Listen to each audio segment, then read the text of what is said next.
avec un soleil si radieux, une musique tellement belle, on est à la joie. On est tous heureux d'être ensemble ce matin. Un jour solennel parce que nous avons la joie d'accueillir une nouvelle paroissienne, Julie, qui est parmi nous, qui a demandé le baptême. On a préparé la chose ensemble, et aujourd'hui, donc, elle souhaite recevoir le baptême. Et nous aurons ensuite, bien sûr, la Sainte Seine. Nous serons tous réunis ensemble dans l'amour du Christ. Que le Christ nous accueille aujourd'hui, effectivement. Normalement, le dernier dimanche de l'année, vous savez, pour nous, c'est le dernier dimanche de l'année liturgique. Dimanche prochain, c'est l'Advent déjà. Est consacré souvent à la vie éternelle, à ce qui vient après la mort. Je sais pas si c'est le moment aujourd'hui, quand on baptise, de penser à notre mort, et pourtant. Les textes d'aujourd'hui nous disent qu'effectivement, nous n'avons aucune crainte à avoir. Ni pour ici-bas, ni pour plus tard. Christ nous l'affirme, sa parole nous l'affirme. Il nous donne la vie éternelle. Et je lis ce matin encore, en recevant ton baptême, tu seras parmi tous ceux à qui la vie éternelle est promise. Et Dieu ne ment pas. S'il le promet, c'est qu'il aura lieu. Pour tous ceux qui ont perdu quelqu'un dans leur famille ces temps-ci, je dis pas soyez heureux, mais soyez calmes. L'être qui est parti, quel que soit son âge, quelles que soient les circonstances, est aujourd'hui auprès de Dieu. Nous en sommes, et j'en suis vraiment convaincu. Mais il y a d'autres leçons à tirer de cette journée. Nous le verrons en lisant tout à l'heure l'Évangile et l'extrait d'Ésaïe. Au commencement, Dieu était.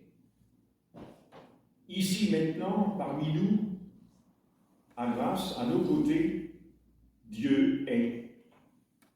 Dans l'avenir, quand nous serons retournés à la poussière et que tout ce que nous connaissons aura trouvé son accomplissement, Dieu sera.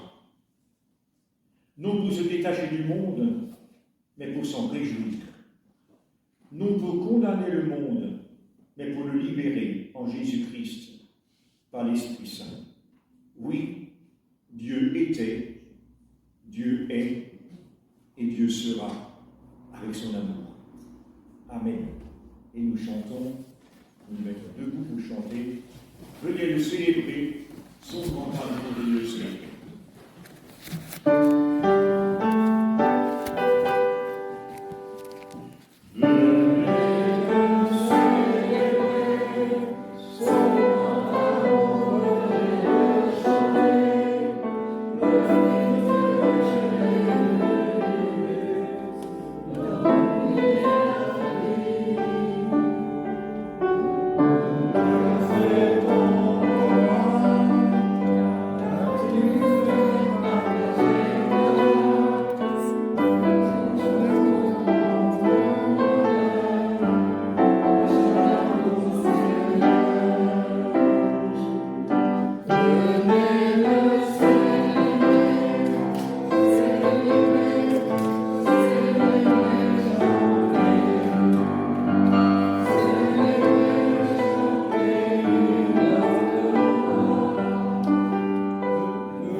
Ô Dieu, notre Père si généreux, tu nous as donné nos voix, et il n'y a pas d'eux semblables, ni d'instrument plus beau que pour te louer, que nos voix. Nous t'en remercions, Père. Tu nous as donné les mots, cadeaux particuliers qui peuvent émerveiller ou blesser, bénir ou ennuyer, inspirer ou décourager. Père, nous t'en remercions. Tu nous as rassemblés dans ton Église, dans ta communauté composée de gens simples, de râleurs, de prophètes, de gens à problème. Tu as fait une place pour chacun d'entre nous et pour chacune d'entre nous. Père, nous t'en remercions. Permets que ce que nous disons et faisons ici, ce que nous méditons et décidons ici, soit vrai pour nous, honnête à ton égard, et nous prépare à vivre dans le monde qui est aussi le lieu où te louer. Amen. Et nous continuons cette louange avec le cantique affiché 21-16 et nous chantons 3 strophes. 21-16, 3 strophes.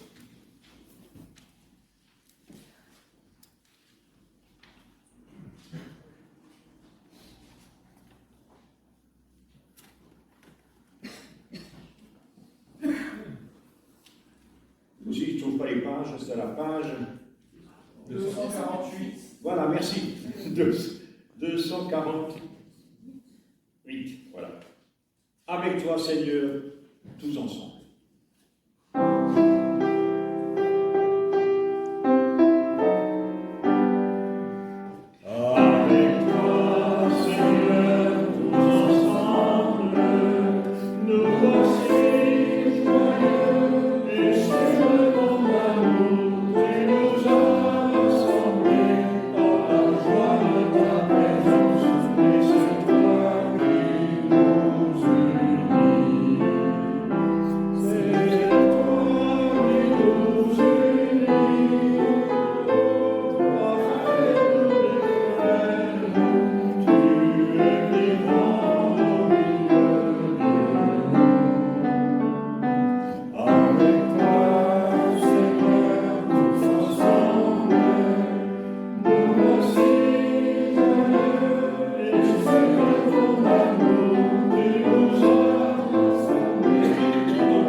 Malgré cette grande joie de ce matin, nous savons, vous et moi, nous voir comme vous, que nous ne sommes pas toujours à la hauteur de ce que ce Christ nous demande.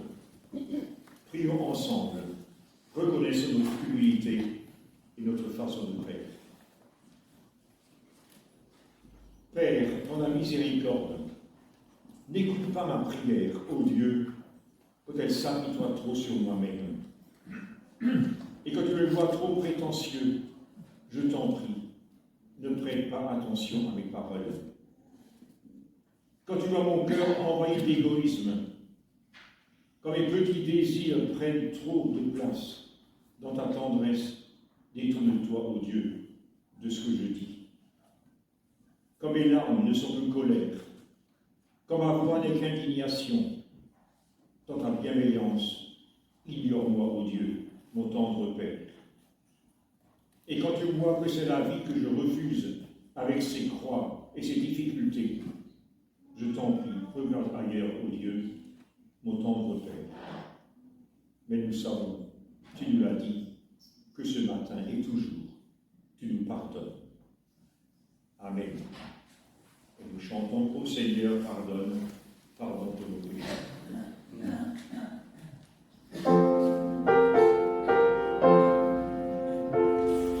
Oh, Seigneur, pardonne,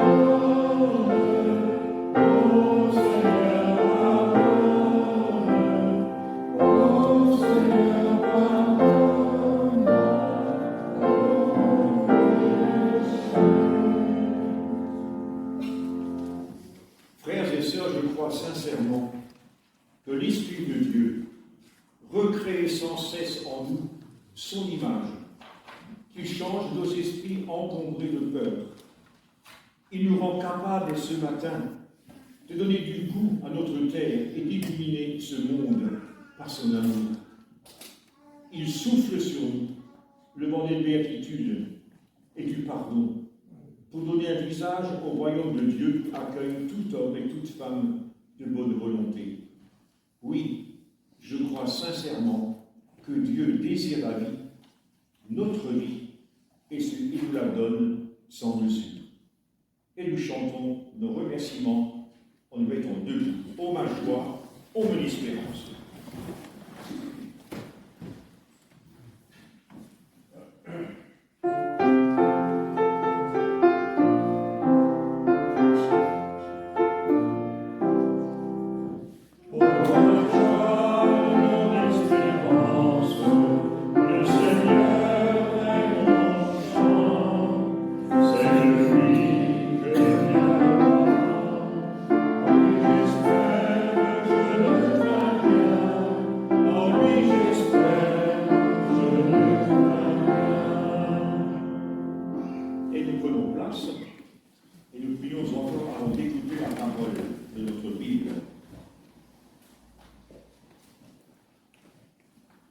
Père, tu nous demandes de parler avec joie et sous une balbution d'ignorance.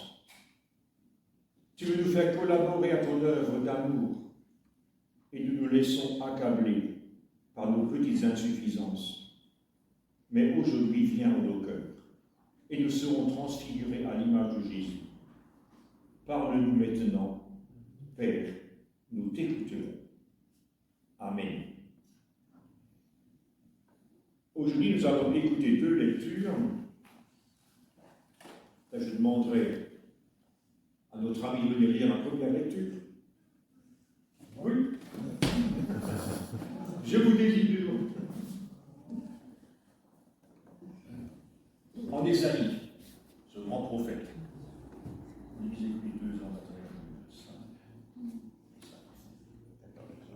Ésaïe, au chapitre 65. Il y a l'école biblique peut-être avant. C'est vrai, l'école biblique. Il y a Ésaïe qui a dit que les enfants de l'école biblique pouvaient sortir maintenant avec leurs moniteurs et monitrices.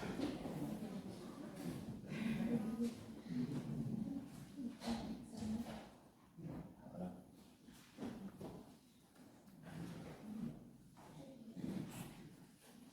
Bonne école biblique, les enfants, à tout à l'heure.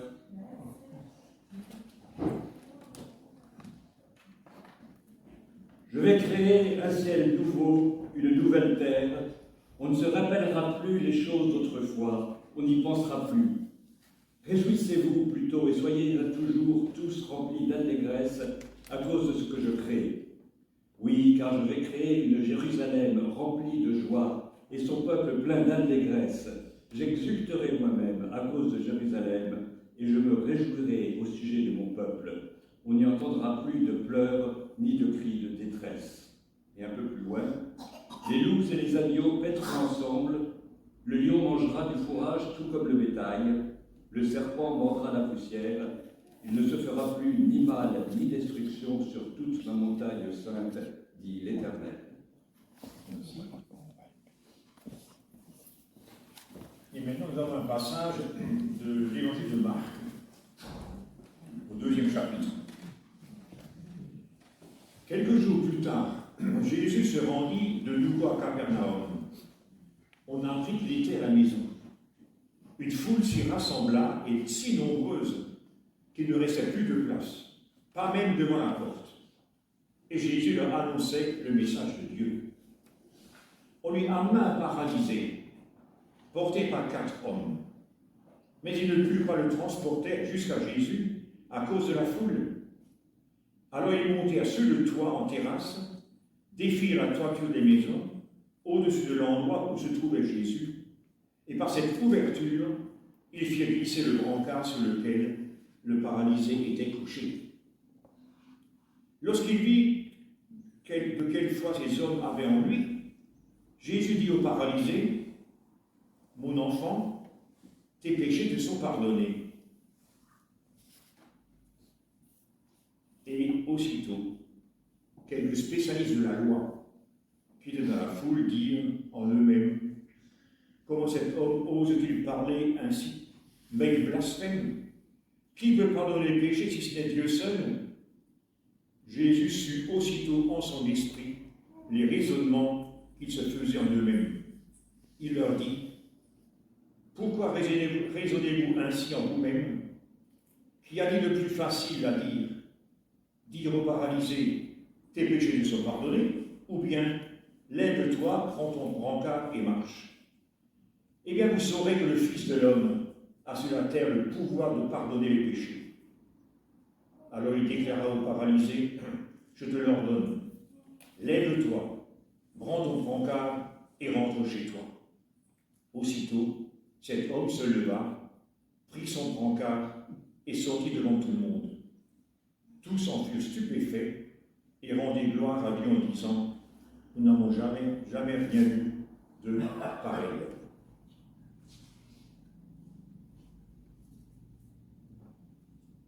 On va chanter maintenant au pays de 04, 3 strophes.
Une façon d'écouter Dieu, c'est bien sûr accueillir parmi nous ceux qui désirent le connaître.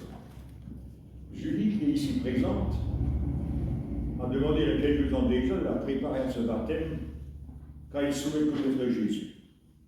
On a plusieurs fois parlé ensemble, et elle est prête aujourd'hui à recevoir le baptême. Je vous rappelle l'institution du baptême par le Christ lui-même, au chapitre 28 de Matthieu. Jésus, au moment de quitter ses disciples, s'approcha d'eux et dit, « Allez, faites de toutes les nations des disciples, baptisez-les au nom du Père et du Fils et du Saint-Esprit, et apprenez-leur à garder tout ce que je vous ai enseigné. Voici que je suis avec vous tous les jours jusqu'à la fin du monde. » Le baptême, frères et sœurs et chère Julie, est le signe de l'entrée dans l'alliance de Dieu. Dieu a conclu avec son peuple, avec nous les chrétiens, et dès les origines déjà, une alliance, pour nous montrer sa fidélité. nous pouvons toujours compter sur lui. Il renouvelle de génération en génération, cette alliance qu'il fait avec chacun d'entre nous. Par ce baptême, Dieu nous manifeste le salut en Jésus-Christ. Le salut veut dire quoi? C'est qu'il nous accueillera. Il va nous accueillir. Nous n'avons plus besoin de craindre un après-mort ou ceci ou cela. Le salut nous est donné, malgré nos imperfections, malgré nos péchés. Ce baptême signifie que Dieu a aimé Julie le premier et qu'il l'appelle maintenant mon enfant. Ce nom est donné gratuitement et sans condition, dans l'espérance que Julie pourra répondre à cette parole et découvrir la présence de Dieu en elle. Julie, tu peux venir ici maintenant, s'il te plaît.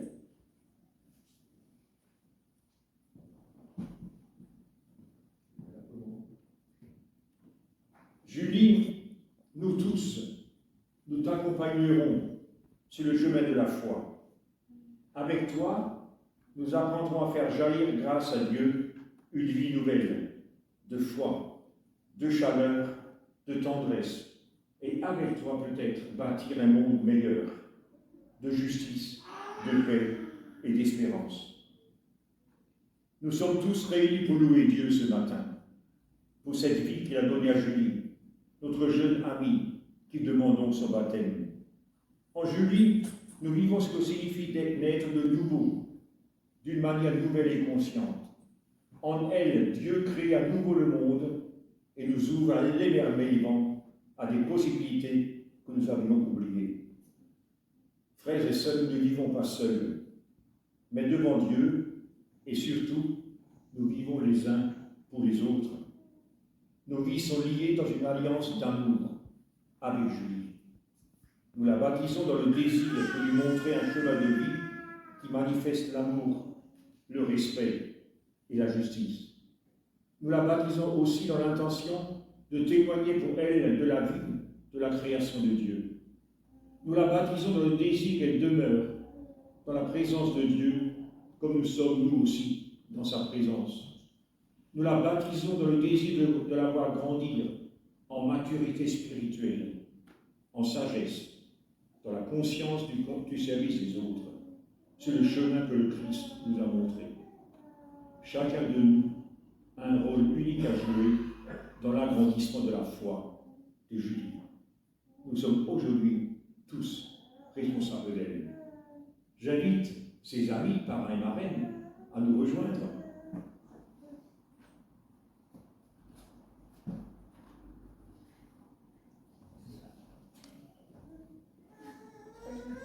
Vous avez vos engagements.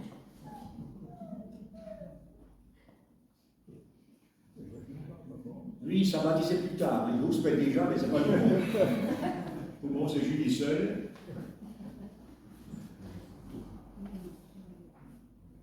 Parrain et marraine, c'est des amis à Julie, bien sûr. Ils sont parrain et marraine. Vous engagez-vous à aider Julie à vivre dans un esprit de fidélité, de compassion et d'approfondissement spirituel. Oui. Attendez, je vous donne le micro. Oui.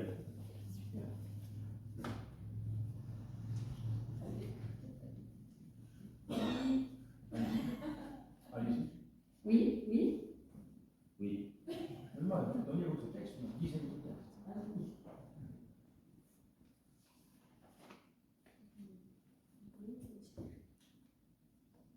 Vous n'êtes pas prêt à la texte? Oui. Quelques flottements dans le cérémonial, n'est-ce pas? Le cœur y est, c'est essentiel. Voilà.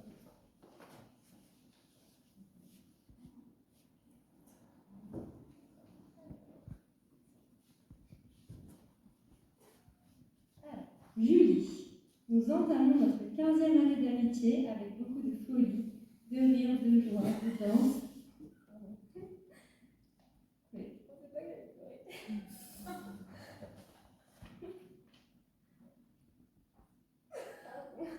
L'émotion, c'est normal.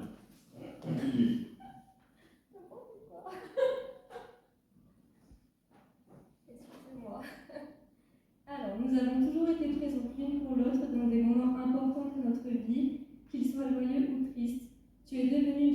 formidable avec des milliers de qualités.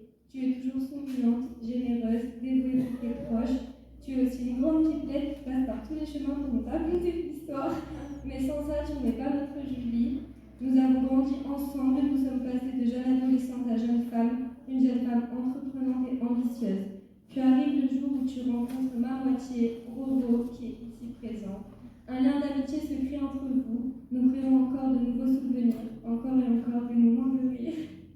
Et puis arrive ce fameux jour, le 20 novembre 2022, ce jour si spécial, ton baptême. On nous a confié le rôle important de témoigner celui-ci, mieux encore d'être ton parrain et ta marraine. Nous avons accepté avec grand plaisir, car toi-même, tu vas devenir une marraine, celle de notre fils Lino. Quoi de plus beau que d'être tous réunis par le baptême? Un bel avenir nous attend. Tu fais désormais partie de notre famille. On t'aime.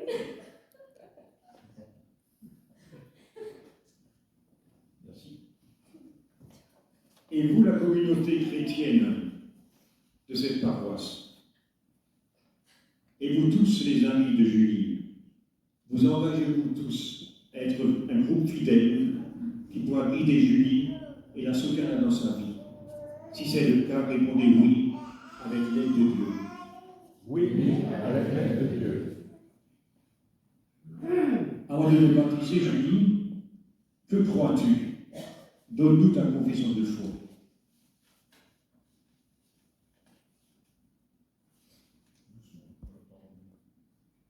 Je crois en Jésus-Christ, un homme du même sang que nous, de la même douleur, du même effort, de la même espérance. Je crois qu'il est l'image de Dieu. Il est né dans une étable, il a vécu et prêché, il a révélé Dieu et tout le monde nouveau qui surgit. Il est mort crucifié par les hommes, il est proche de tous les suppliciés, il est ressuscité, réellement et mystérieusement, et il vit pour toujours, présent dans son royaume et dans notre existence. Par lui, je crois que Dieu infini est pour nous un Père plein d'amour. Par lui, je crois que l'Esprit de Dieu, l'Esprit Saint, agit sur la terre sans tenir compte de nos distinctions, réunit les croyants, rend vivant l'Évangile, nous annonce notre résurrection, le renouvellement du monde et la vie éternelle dans la justice et la joie de Dieu. Jésus-Christ, j'espère en toi. C'est bien notre foi, nous tous, et nous pouvons maintenant, tous ensemble, par nos gestes, bénir Julie et la baptiser.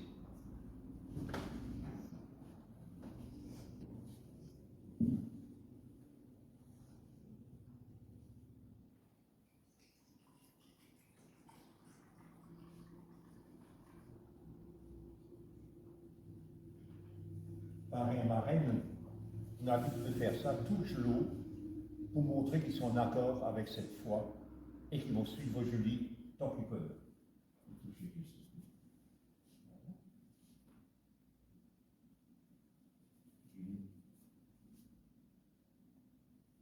Julie, je te baptise au nom du Père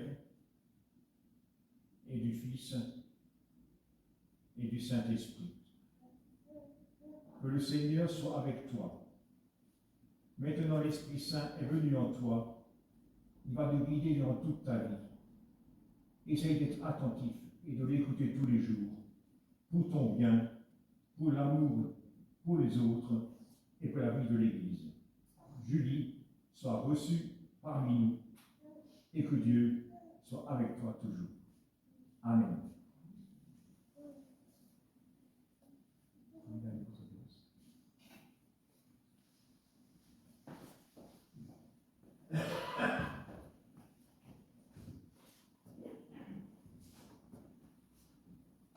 Frères et sœurs,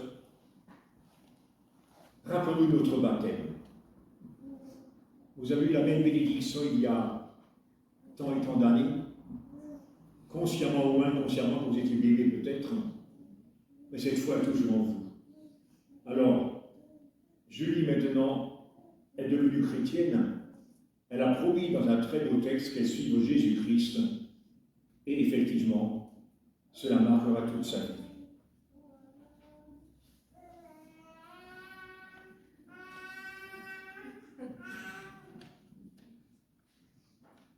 Je veux enchaîner maintenant avec quelques mots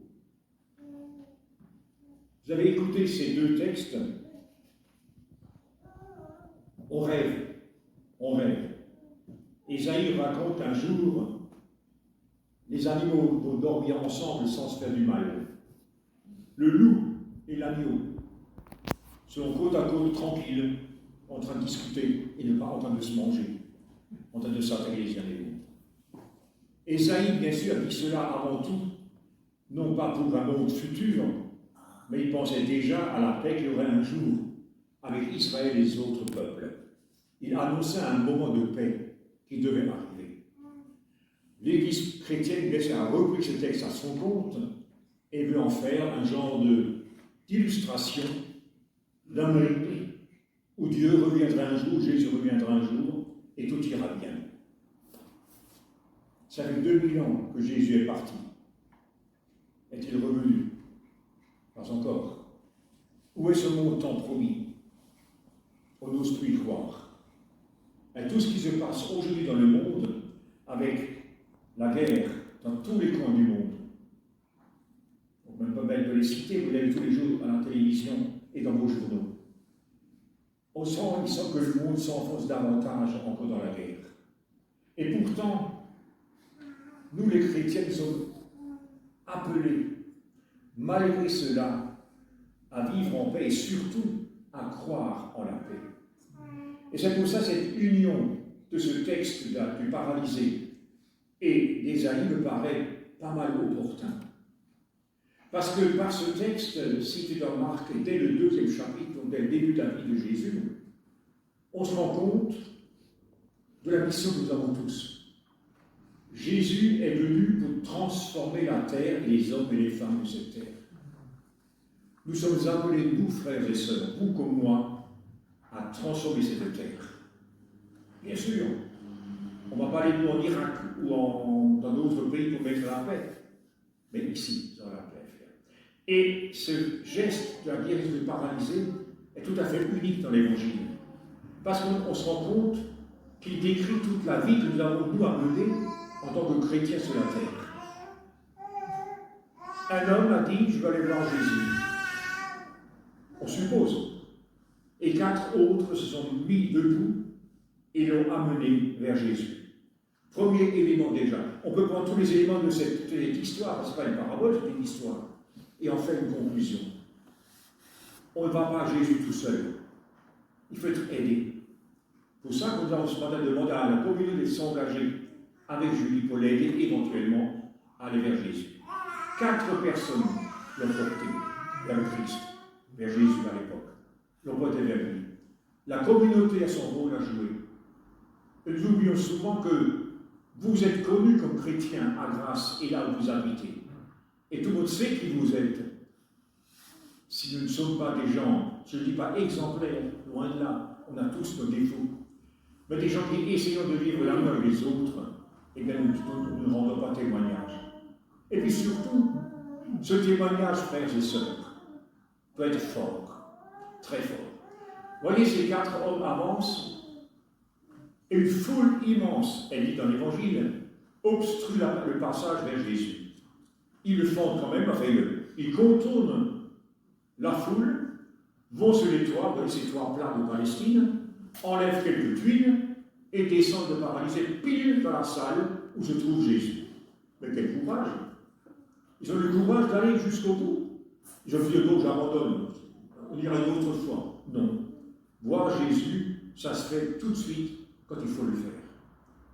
Et nous aussi, quand nous voulons annoncer l'Évangile, il faut que nous puissions enlever les tuiles. C'est-à-dire, enlever ce qui nous empêche de le faire. D'abord, les propres tuiles, c'est nos propres réticences. Sommes-nous capables, même moi, comme pasteur, quand nous sommes en famille, ou dans des réunions publiques, capables de dire non, ce que vous dites là, c'est pas bien. Moi, je prends Jésus-Christ, votre langage n'est pas le bon. C'est les gens qui disent le monde est fichu, il n'y a plus rien à faire, de toute façon Dieu n'existe pas, on n'a rien de tout cela. Souvent, on se met derrière, on voit son petit apéritif, on mange son petit pain, et on n'ose pas trop les contredire. Avons-nous ce courage d'enlever les tuiles? On dit, Seigneur, non, aide-moi, même dans les moments où je vois avec moi des personnes qui ne croient pas en toi, leur affirmer que moi je crois. Pas besoin de faire un grand discours. Non, je ne suis pas d'accord avec vous. Je crois en Christ et je vois que le monde peut encore changer. C'est notre mission. Il ne faut pas non plus que nous, on devienne cette foule qui empêche d'aller vers Jésus. Parce que nos défauts à nous, nos façons d'agir, nos colères, etc., peuvent empêcher quelqu'un d'aller vers Christ. C'est ça le problème. Pas que nous soyons nous un obstacle. Si Julie part d'ici et ne rentre que des gens qui sont méchants et disent du mal du voisin tout dans la porte de l'église, elle peut se poser la question, mais où est l'amour du Christ là-dedans? On vient de prier, on vient de chanter, on vient de parler de Jésus et de son amour, à peine franchi le seuil de la porte, papa, le voisin, il prend un sale coup en sortant. C'est là que nous faisons nous la foule. Et puis surtout, frères et sœurs, le choc. Avez-vous remarqué, voilà 4 hommes qui passent selon plusieurs villages pour aller vers Capernaum. La Palestine, vous la connaissez, pas facile comme pays. Ça monte, ça descend, comme un race, d'ailleurs. Ça monte, ça descend tout le temps. Il a fallu emmener cet homme devant Jésus. Il a fallu fendre la foule, ou la contourner et enlever les tuiles du toit. On le descend heureux et enfin le guérir. Que dit Jésus? Tes péchés te sont pardonnés. Quelle histoire! Mais il ne sont pas venu pour ça. Il avait envie, il voulait que leur copain ou leur ami qu'ils ont emmené soit guéri. Parce qu'il était déjà réputé comme thaumaturge, comme un homme qui fait beaucoup de choses. Eh bien non. Jésus commence par dire, tes péchés te sont pardonnés. C'est étonnant. Et c'est ça le nœud de cette histoire. Ce n'est pas la guérison. Elle a répliqué la guérison. Mais que se passe-t-il réellement? Frères et sœurs, la guérison de vous-même, de moi, de tout le monde, ne peut pas être faite si nous portons sur nous des poids. Si nous traînons avec nous un passé qu'on ne peut pas se pardonner, vous ne pouvez pas annoncer la bonne nouvelle. C'est impossible. Que nous-mêmes déjà, nous puissions nous-mêmes, avec l'aide de Dieu, nous pardonner à nous-mêmes, pour que nous soyons assez libres pour parler de Dieu. C'est quoi se pardonner à soi-même? Si vous voulez, les psychologues le disent, certains du moins. Il faut commencer par là. Mais ça veut dire quoi finalement? C'est simplement être humble. On a fait une bêtise, ne cherchons tout de suite une excuse. Si je fais ça, oui, c'est à cause de la voisine qui a un peu ça fait ça. J'ai dit hier soir avance, si effectivement ma cruche tombe de la table, je vais dire ma femme l'a mal posée. Et bien je la fais tomber. C'est la faute de ma femme. C'est ça. Je veux dire par là que quand on fait une bêtise, pour un péché, comme le mot chrétien, quelque chose de plus ou moins grave, ça va dire, oui, c'est moi qui l'ai fait. Je n'avais qu'à faire attention moi devant cette cruche. Je pourrais faire un tas de choses. Être humble, se pardonner veut dire savoir qui nous sommes. Nous sommes des gens ordinaires, au sens spirituel du mot. Nous sommes des gens qui avons besoin de la grâce de Dieu, avec tous nos défauts, avec tous nos péchés, avec toute notre maladresse, etc. Se pardonner, c'est se libérer. J'étais pendant quelques temps dans mon ministère de pasteur aumônier d'une maison qu'on appelle de psychiatrie. La plupart des médecins soignant ces hommes et ces femmes qui avaient, comme on dit, sont devenus fous, entre guillemets, étaient à cause de questions religieuses. 70% d'après eux. Parce que il y a une dame qu'on m'a présentée, par exemple, qui avait, d'après le médecin, je l'ai vu et je n'ai pas pu lui parler parce qu'elle était entièrement partie dans les pattes, comme on dit, une femme qui, effectivement, a avoué plusieurs fois que dans sa jeunesse, à l'âge, je ne sais pas quel âge elle avait trompé son mari. Et cet adultère unique dans sa vie l'a entièrement détruit. Elle n'arrivait pas à se dire, d'abord Dieu me le pardonne, et à se dire, après tout, c'est une chose qui m'est arrivée, je l'ai fait, Dieu, pardon, je ne le fais plus. Et ça, elle a travaillé tout le temps, ça revenait tout le temps. Cette femme avait 30 ans de plus quand je l'ai rencontrée avec le médecin, et en plus, elle lui revenait. Je suis perdu, j'ai trompé le mari. Vous voyez donc, C'est un péché, évidemment, si on pense à l'adultère. Mais pourquoi ne pas, une fois pour toutes, passer par-dessus, parce que nous avons l'assurance que Dieu nous pardonne. Cette assurance n'est pas en nous. Et souvent, nous trimballons en nous, nous avons en nous tout un passé qu'on n'arrive pas à éliminer, parce qu'on ne peut pas croire qu'on nous pardonne. On est trop fiers, en plus. Frères et sœurs, il était essentiel pour se paralyser que Jésus d'abord lui pardonne ses péchés, pour qu'après guéri, il puisse partir, annoncer la bonne nouvelle. Mais vous aussi, moi aussi, nous sommes à cet ancien Dieu-là. Arrêtons, si c'est le cas, d'avoir en nous des pensées du passé qui nous empêchent d'avancer. Arrêtez de vous reprocher quoi que ce soit. Il n'y a rien à reprocher. Jésus ne veut pas connaître notre passé. Ça ne l'intéresse pas. Ce qui l'intéresse, c'est l'avenir. C'est ce qui se passera aujourd'hui, demain et après-demain. Jamais de la vie, lisez les 4 évangiles, en guérissant les gens, ou en aidant les gens à se relever. Il n'a jamais dit, oui, mais toi, tu es fan, tu as fait ça et ça, je ne l'oublierai jamais. Ce n'est pas dans la parole de Jésus. Il dit toujours, va, tes péchés sont pardonnés, va de là. Le passé n'intéresse pas Dieu. Parce que notre passé, nous le supportons, nous l'avons en nous, il est ce qu'il est. Ce pardon existe. Et tant que nous ne serons pas convaincus que nous sommes des gens remplis de la grâce de Dieu, nous ne pourrons pas annoncer, ni pardonner aux autres, on ne peut rien faire. Parce que ça est toujours bloqué par ce caillou qui est en nous, ce caillou du manque de pardon et ce caillou du reproche perpétuel. Frères et sœurs, dans ce miracle, qui n'est pas le fait qu'il marche après, il fallait s'y attendre que Jésus fasse quelque chose. C'est la réponse aux pharisiens, qui oui, moi je peux pardonner. Je viens de la part de Dieu, et je peux pardonner. C'est pour cela que je dis à ce paralysé, lève ta marche. Et c'est une conséquence. L'essentiel, c'est le pardon du péché. Alors, frères et sœurs, gardons de cette parabole quelque chose pour notre vie intime.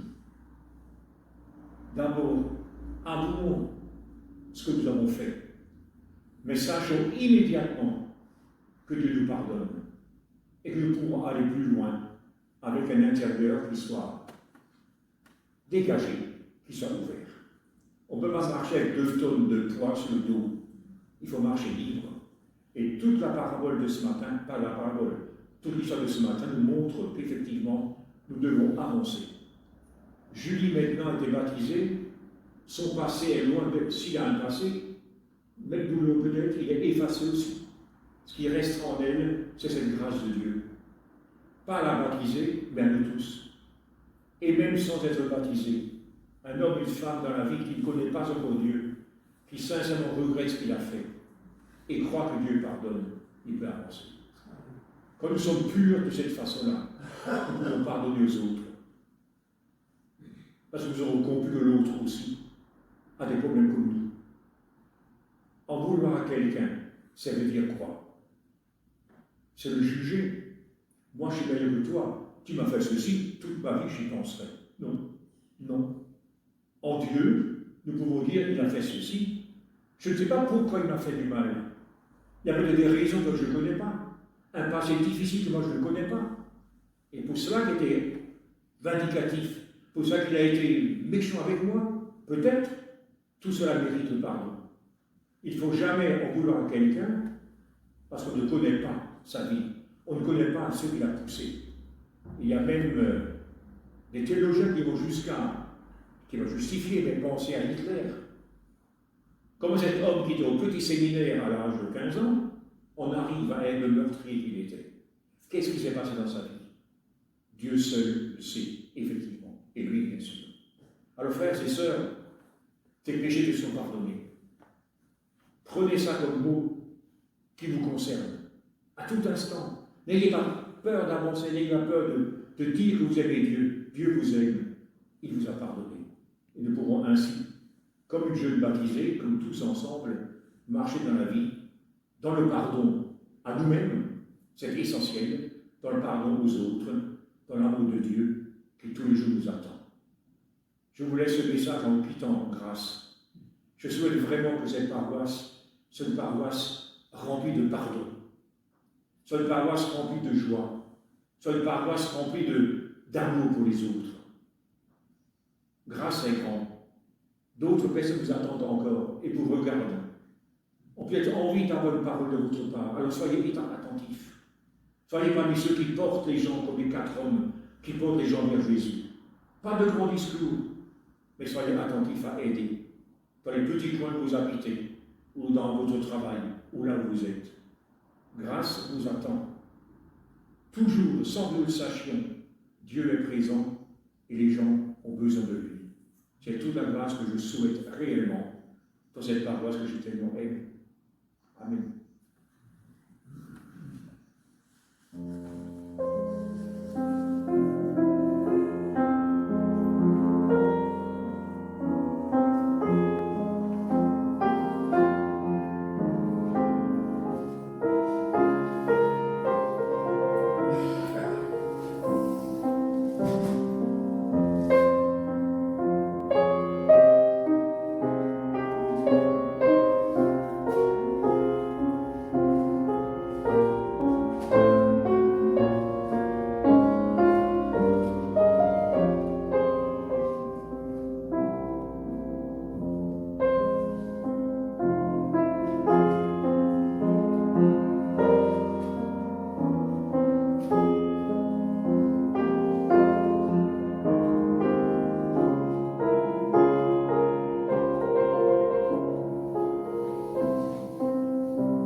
Notre confession de la foi, nous allons la chanter aujourd'hui. On va se mettre debout, nous chantons au 23-11, les 3 strophes. C'est une confession de foi, 23-11, à la page 278.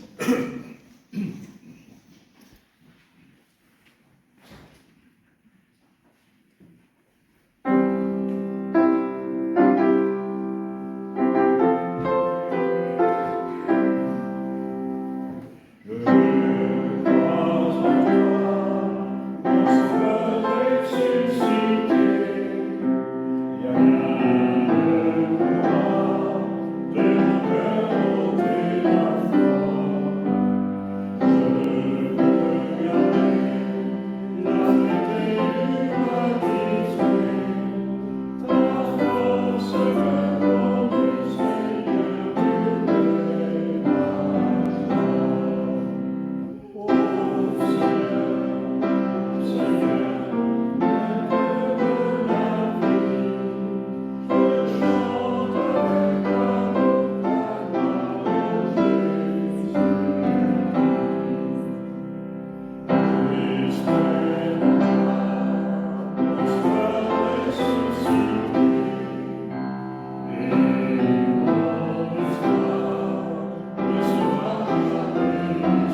paroisse. Et c'est le moment des annonces. Est-ce que les annonces? Voilà.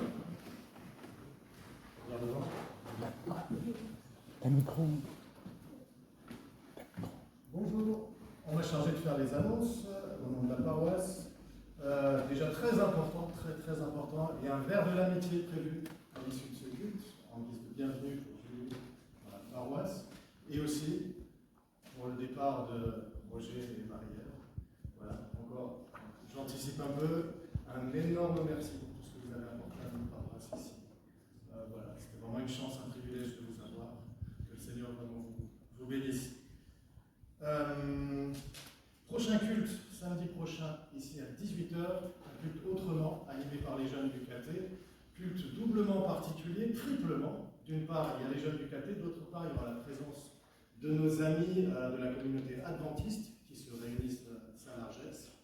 Et troisièmement, ce sera le premier culte aussi de notre prochain pasteur remplaçant, Enrico Benedetto, qui se réjouit bien sûr de venir faire ce premier culte dans une telle occasion. Le bulletin est sorti. Ceux qui ne l'ont pas reçu par mail, vous pouvez l'avoir là-bas, à la sortie. Beaucoup d'informations. Je vais juste revenir sur les dates importantes avant Noël. C'est ici des concerts. Prochain concert à la chapelle Victoria. Cet après-midi. Déjà cet après-midi. Bon, bah voilà.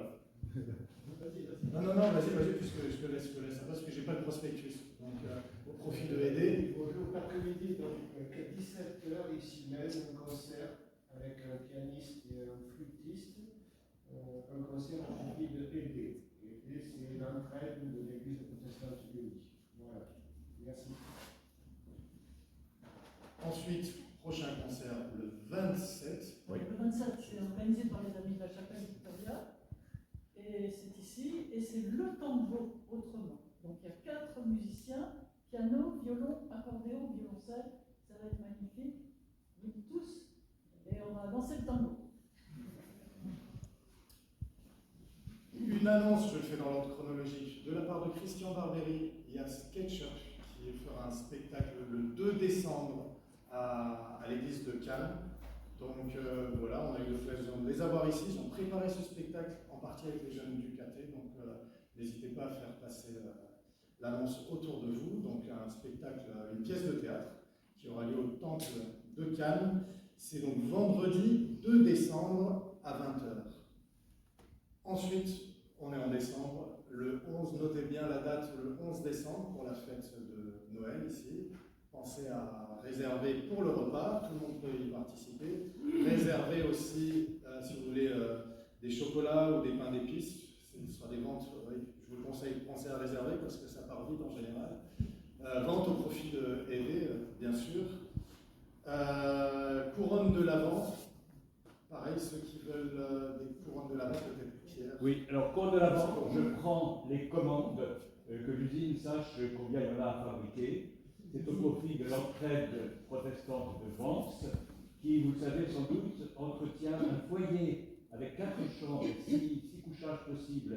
Cette toute petite communauté porte à bout de bras un foyer d'accueil d'urgence de gens qui étaient à la rue, des femmes battues, etc. Alors bien sûr, on a quelques subventions publiques, mais vous savez que le système, les dépenses sont de plus en plus élevées et pas les subventions publiques. Et donc l'entraide de Vence a deux sources de ressources, le célèbre choucroute de Vence et les couronnes de l'Avent. Donc je prends les commandes pour les couronnes de l'Avent qui seront livrées ici dimanche prochain, premier dimanche de l'Avent. 20 € la mois. Est-ce que ce sera samedi? Parce que dimanche est gratuit. Oui, samedi. Donc, merci Christiane. Ça dimanche, samedi, veille, le premier dimanche de l'Avent. Et on peut toujours faire un lien même si on prend pas le courant. Absolument, si vous pouvez absolument insulter à l'entraide protestante de Vence, c'est permis. Et le 11, à l'issue de la fête de Noël, il y aura aussi une conférence ici organisée par les amis de la chapelle. Conférence musicale, pareil, vous avez les infos dans le bulletin. Sauvé par la musique, une histoire assez passionnante d'un musicien qui a fui au destin de toute une famille, d'accord, qui ont fui l'Ukraine au destin. J'ai parlé très vite, pourtant j'avais travaillé avec mon orthophoniste, c'est mon épouse, sur les conseils de Roger. Mais je ne voulais pas prendre trop Merci. Il y a d'autres annonces par hasard? Sinon, j'avais autre Julie vers moi. Tu veux bien t'avancer? Non, tu me laisses les feuilles. Pas de feuilles. Alors, la paroisse, et moi-même, bien sûr, t'offre en ce jour de baptême un livre. La Bible, tu l'as déjà. Vivre, prier, méditer. C'est des textes qu'on peut lire tous les jours, tous les soirs. Des textes, des prières, des poèmes. Tout ça te rappellera que Christ est en toi maintenant. Voilà, au nom de tous, je t'offre ce livre. Merci beaucoup. Merci. Voilà.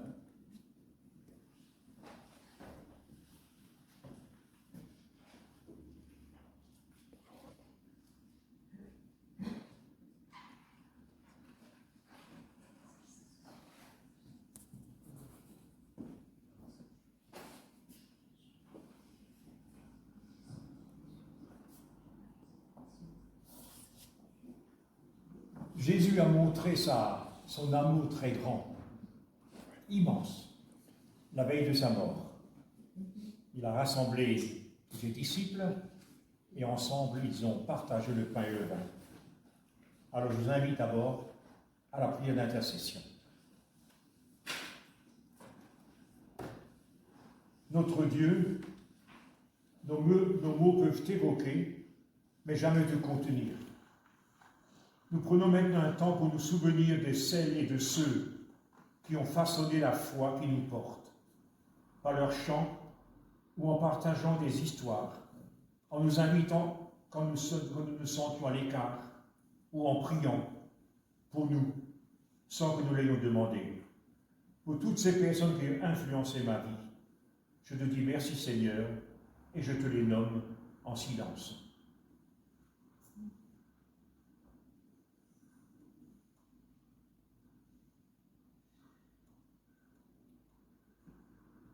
Nous nous souvenons de celles et de ceux dont la sensibilité et les compétences dans la prédication, la lecture, la musique et la liturgie nous ont aidés à grandir dans la foi et à découvrir la joie de te célébrer. Nous te les nommons dans notre cœur.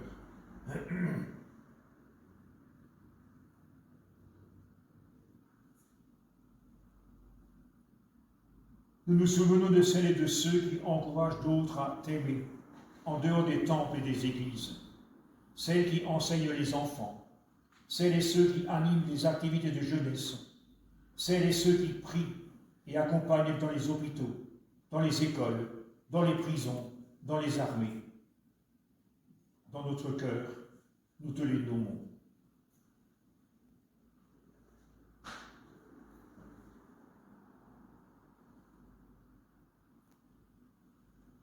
Nous nous souvenons aussi de celles et de ceux qui n'arrivent pas à prier.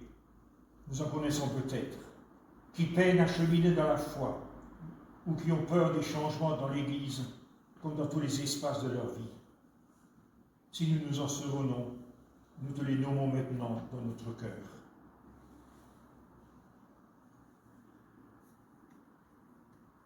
Et maintenant, Seigneur, dans le silence encore, reçois toutes nos intentions personnelles les plus intimes.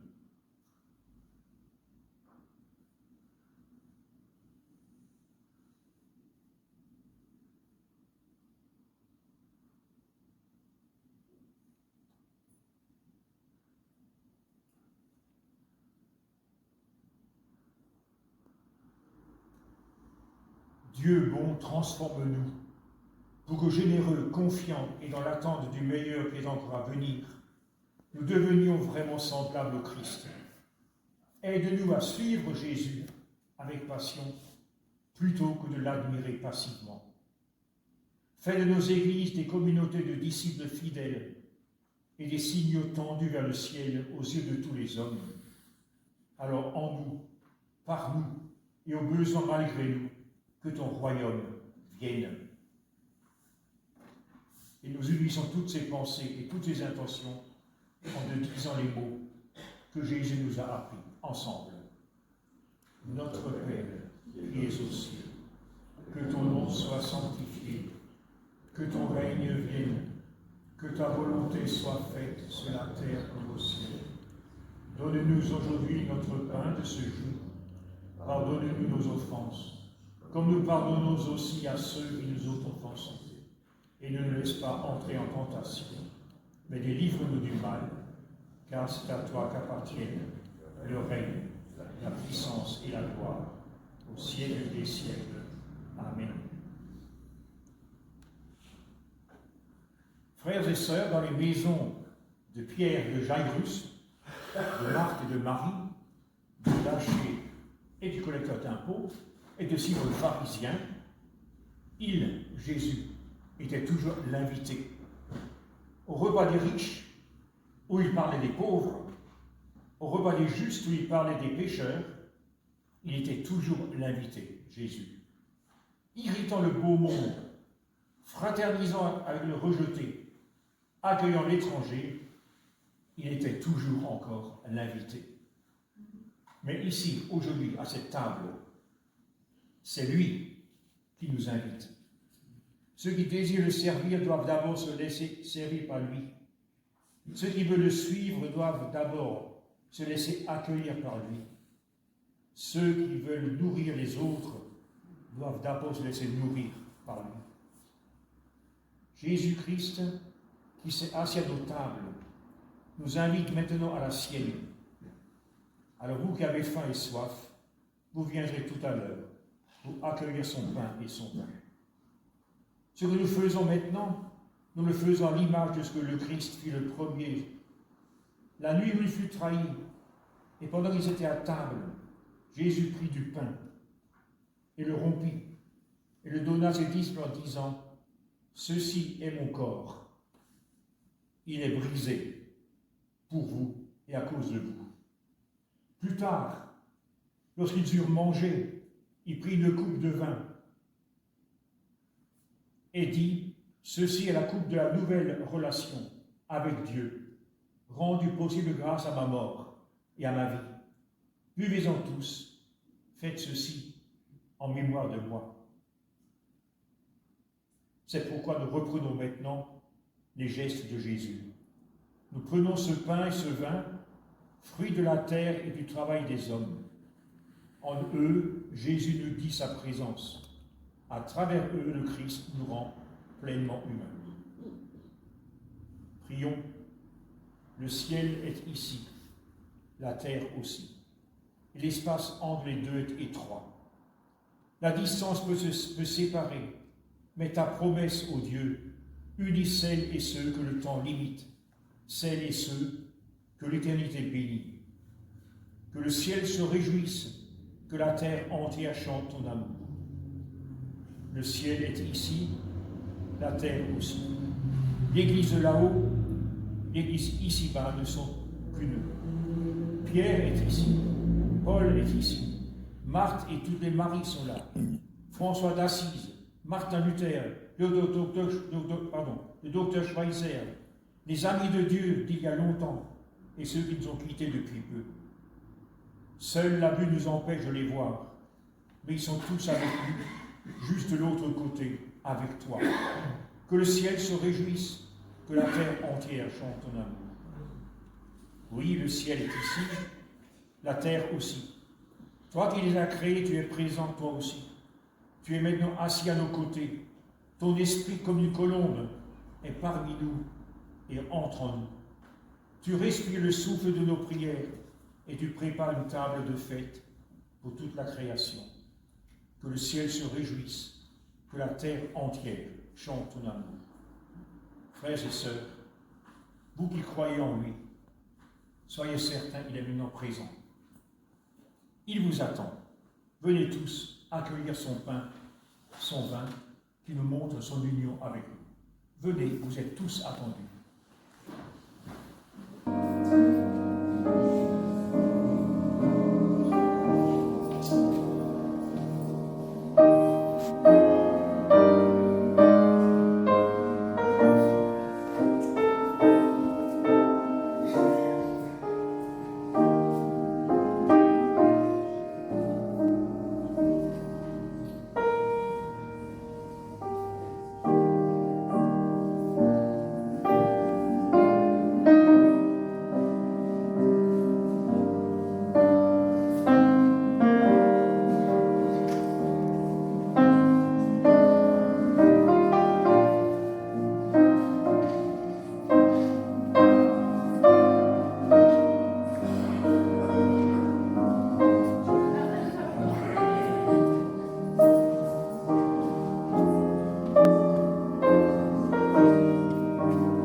avoir la bénédiction et avant de chanter ce magnifique cantique, je louerai l'Éternel, pour lire un petit message qui a été écrit par un prêtre de Chine, ce pays où nous est vraiment persécuté.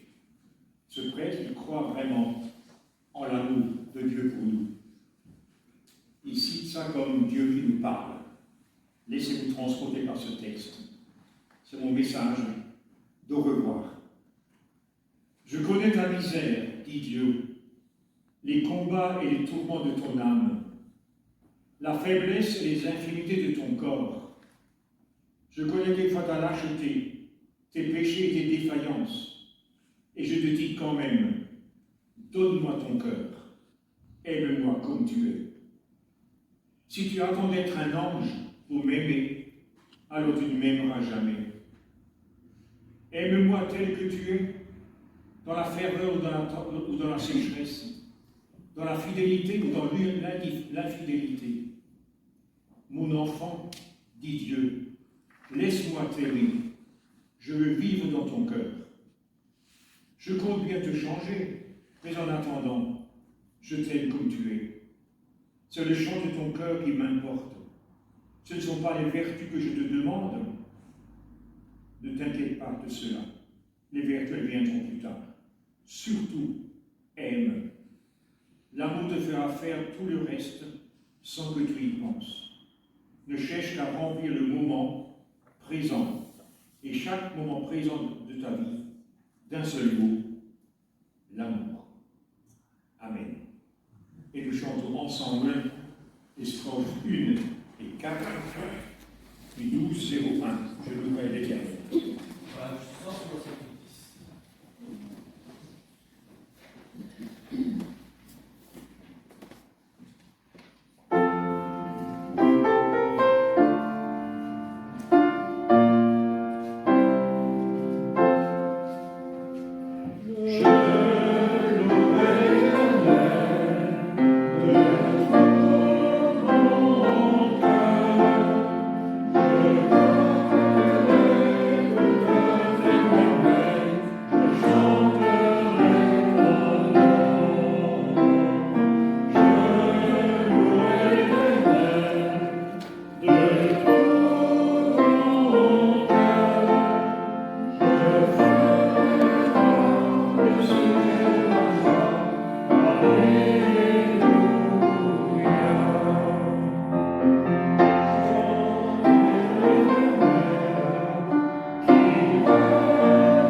Et que ce Dieu d'amour vous bénisse et vous garde, qu'il soit avec vous tous les jours dans vos pensées, dans vos paroles et dans tout ce que vous entreprendrez.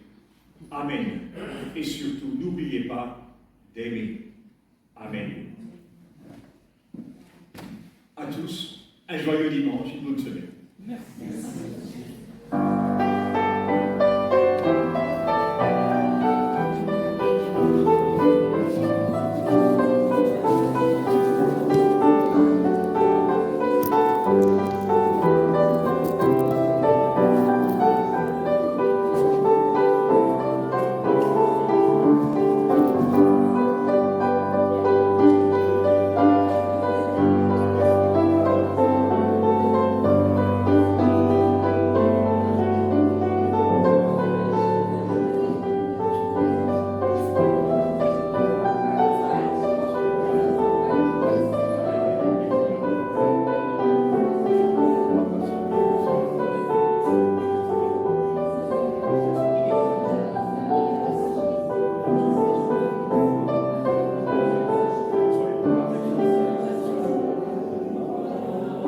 Merci, Katsuko.